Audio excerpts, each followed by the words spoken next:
আসসালামু আলাইকুম প্রিয় দর্শক বন্ধু, সবাই কেমন আছেন? আশা করি সবাই ভালো আছেন।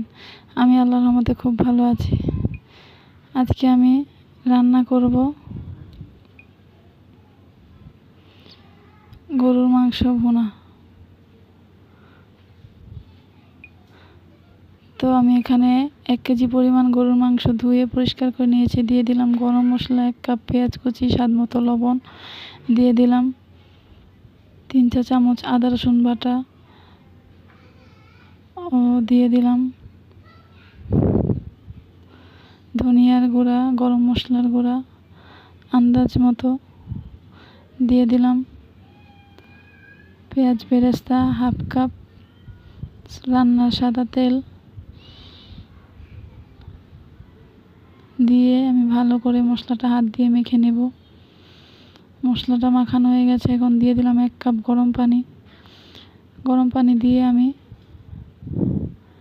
মাংসটা ভালো করে কষিয়ে নেব।